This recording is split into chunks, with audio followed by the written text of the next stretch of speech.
There is moonlight and moss in the trees down the Seven Bridges Road.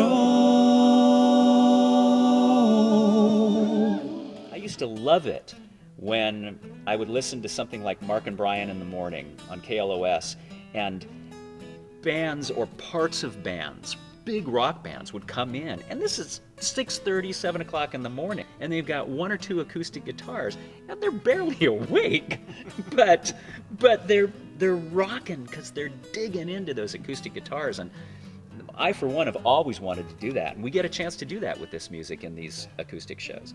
The cool thing about it is it's almost like you're sitting in your living room watching this all go on.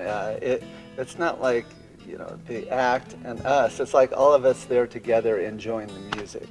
It's really a special experience. When we strip it down to just a few acoustic guitars and voices, which we figure is the way a lot of these songs were probably written in the first place, we just feel closer to the music. We feel closer to the songs themselves. And I think people feel that way, again, in that intimate setting as well. It also highlights the vocal aspect of the music. It's not, you know, electric guitars, you know, blasting you through the back of the room.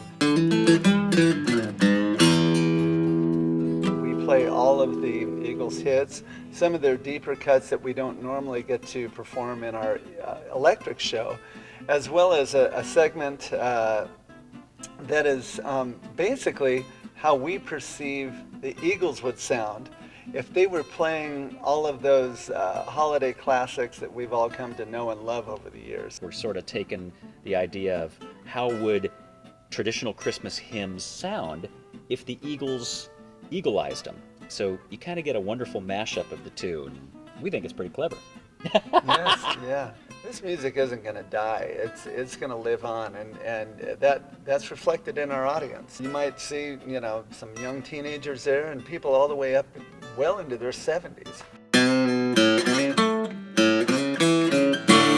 The unique thing about the Eagles is that they had 4 unique lead singer quality voices, and when those 4 voices came together, there was just nothing like it. It was a thrilling thing to hear. Myself, having been born in the mid-'80s, Jim has had to tell me a lot about what that era was like.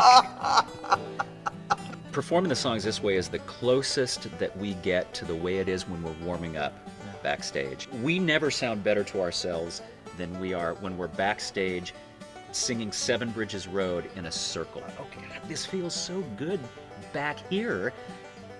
How do we take this to the audience? This show makes a great holiday gift, Yes. regardless of whether you celebrate Christmas, Kwanzaa, Hanukkah. Festivus. That's right, I got to get the aluminum pole out of the crawl space. There's always a Festivus for the rest of us. We're having such a ball doing it that, you know, we hope that anybody in the room cannot help but have a ball with us.